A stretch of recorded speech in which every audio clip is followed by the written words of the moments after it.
දෙවියන් වහන්සේගේ ආශිර්වාදයෙන් පිරුණා වූ තවත් දවසක Faith Forward YouTube නාලිකාව සමගිනුයි ඔබ එකතු වෙලා සිටින්නේ දෙවියන් වහන්සේගේ වචනයට සමන් දෙන පිණිස.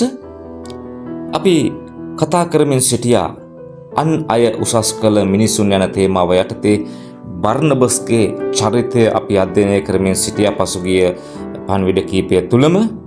අද දවසෙත් අපි අන් අය උසස් කළ මිනිසුන් යන තේමාව යටතේම බර්නබස්ගේ ජීවිතයේ තවත් පැතිකඩක් දෙසට හැරී බලන්න සූදානම් වෙනවා. බර්නබස් අපි හඳුනාගත්තා වූ දිරිගන්වන්නෙක් ලෙස. ඒ වගේම මිනිසුන්ගේ අතීතය නොව දෙවියන් වහන්සේ වෙනස් කළා වූ මනුෂ්‍යව දකින්නා වූ පුජ්‍යලයක් ලෙස අපි බර්නබස්ව හඳුනා ගනු ලැබුවා පසුගිය පණිවිඩයන් දෙක තුල. අද දවසේ පණිවිඩය තුලත් අපි බර්නබස්ගේ ජීවිතේ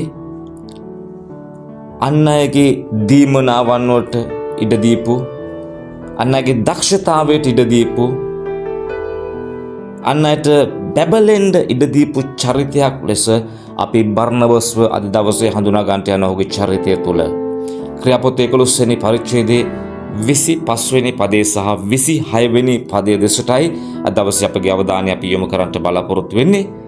ස්ථානයේ කතා කරලා කියනවා ක්‍රියාපොතේ 11 වෙනි පරිච්ඡේදයේ 25 සහ 26 පද. ඔහු සාවුල් සොයන්ට තාර්සස්ට ගොස් ඔහු සම්භව අන්තියෝක්‍යයට කැඳවාගෙන ආවේය.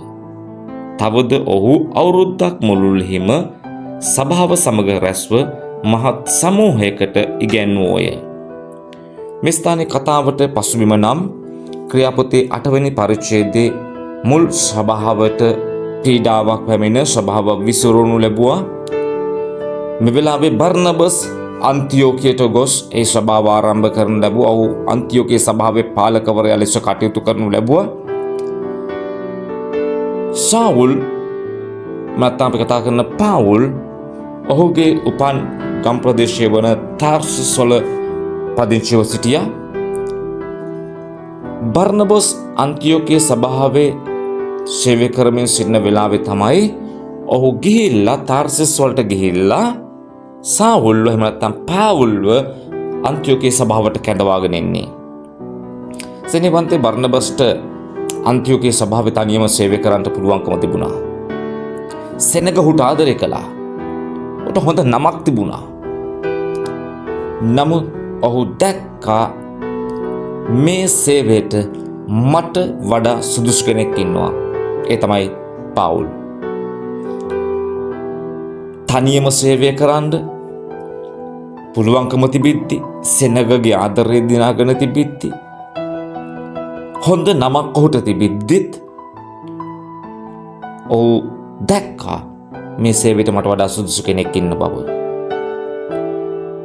ශෙනෙවන්තය නිහතමානී හදවතක්, ඊර්ෂ්‍යාව නැති හදවතක්, තමාට වඩා දේව රාජ්‍ය ඉදිරියට යනවා දකින්ට කැමති හදවතක් බර්නබස් තුල තිබුණා. නිහතමානීකමක්, ඊර්ෂ්‍යාවක් නැති, තමාට වඩා දේව රාජ්‍ය ඉස්සරහට යනවා දකින හදවතක්. ක්‍රියාපොතේ 13 වෙනි පරිච්ඡේදයට යනකොට අපි දකිනවා කතාව ආරම්භ වෙන්නේ බර්නබස් සහ සාවුල් කියලා. බර්නබස් තමයි මුලින් කියවෙන නම. නමුත් 13 වෙනි පරිච්ඡේදයේම අවසානයේ යනකොට අපි දකිනවා ලස්සන වෙනස් වීමක්. 13 වෙනි පරිච්ඡේදයේ අවසානයේ කතා කරනකොට සාවුල් සහ බර්නබස් ලෙස කතාව වෙනස් වෙනවා. සාවුල් ප්‍රමුඛයා වෙනවා. එහෙම නැත්නම් මේ අපි කතා කරන්නා වූ පාවුල්. ඔහු ප්‍රමුඛයා වෙනවා. මෙතන මේ ගැන බර්නබස්ට කිසිම විරුද්ධත්වයක් තිබුණේ නැහැ.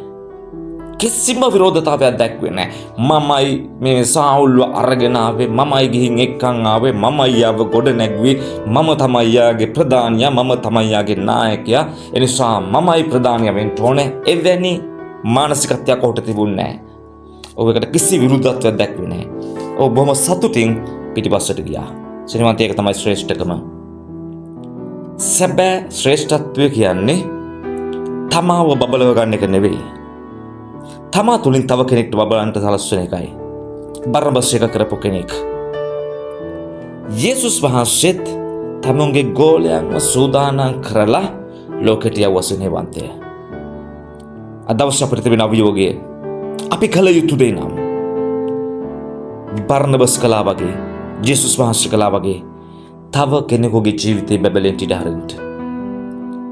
තව කෙනෙකුට ඉදිරියට එන්න ඉඩ හරින්න. තව කෙනෙකුගේ දක්ෂතාව එළියට එන්න ඉඩ හරින්න.